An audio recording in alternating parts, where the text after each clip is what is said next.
j'étais au lycée hôtelier avec mention complémentaire. Et avant ça, j'étais au lycée du Charmois à Saint-Claude. J'ai passé un bac pro service accueil assistance conseil. Donc avec ces parcours, je devais normalement travailler dans l'administration, mais aussi dans l'hôtellerie.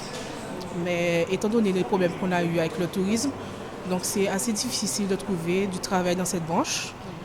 Donc on va dire que maintenant j'essaye de me réorienter, changer de branche s'il faut, m'informer sur tout ce qu'il peut y avoir. Et c'est pour ça que je suis là aujourd'hui. Ça fait un moment que je me renseigne pour le diplôme d'éducateur de jeunes enfants. Donc ça fait déjà 2 ans à peu près. Donc maintenant, il y a un mois, j'ai fait un stage d'immersion en crèche, à la crèche Sipoussin à Basse-Terre, qui est une très bonne crèche. Oui, ils m'ont permis de voir comment ça se passait, les différentes procédures.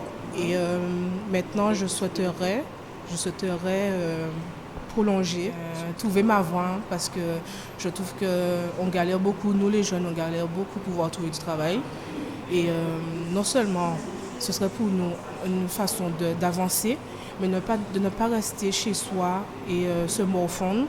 Comme moi, je l'ai fait, je ne vais pas mentir. Moi aussi, je me morfonds. Et c'est pour moi une façon de dire aux jeunes de se lancer. Moi, mon parcours professionnel, j'étais dans l'école régionale de la deuxième chance depuis en 2014. En septembre 2014, j'étais là et c'était pour 1 an.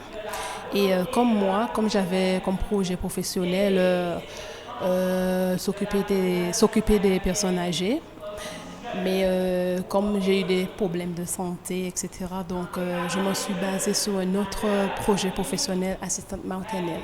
Donc actuellement, je suis sous cette voie, sous cette position. Donc j'ai des problèmes à avancer, donc je m'informe, je cherche pour savoir où je peux trouver une formation pour m'intégrer, pour avoir le CAP petite enfance. D'accord. Et l'agrément.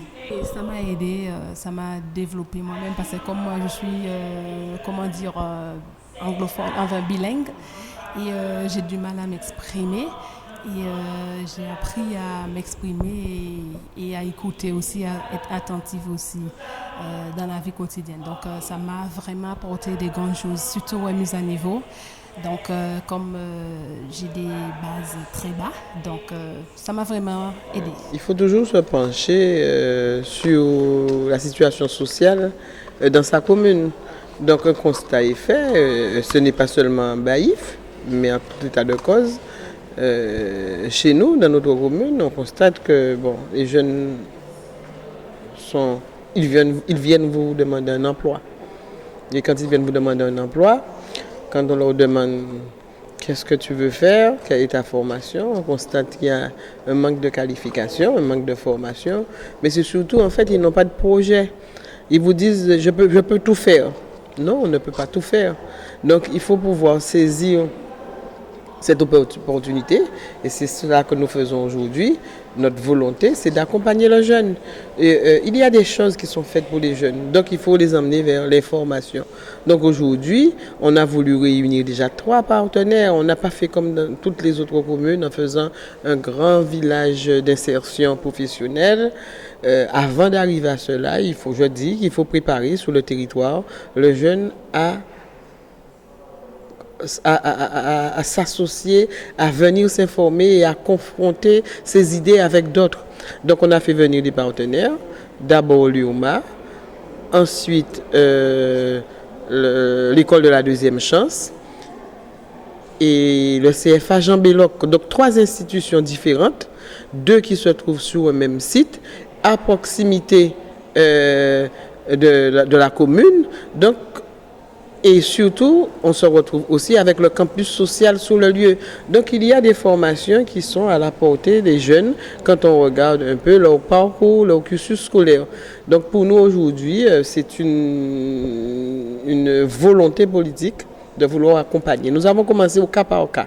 Et on se dit peut-être qu'on aura du résultat en faisant du cas par cas, en prenant un jeune seul et en l'accompagnant jusqu'au bout. Quand on a terminé, on reprend un autre, et ainsi de suite. Et peut-être pourquoi pas demain instaurer un système de parrainage, parce que pour nous, on se dit aujourd'hui, il ne faut plus que nos jeunes se contentent de peu. Un contrat, c'est pour le moyen terme, pour le court, même pas le moyen terme, le court terme, ça s'arrête au bout de 6 mois, 1 an ou 2 ans. Après, ils retombent encore dans le même système sans emploi et on va se retrouver demain avec des hommes désespérés. Donc s'il faut préparer l'avenir, c'est bien avec des hommes qui sont insérés socialement, professionnellement et demain, ils pourront être des acteurs de la société. Donc pour nous, on se dit que c'est peut-être un défi à relever. On ne va pas gagner du 100%, mais si on arrive quand même à faire insérer au moins 30% des jeunes de notre commune, je pense qu'on aura avancé.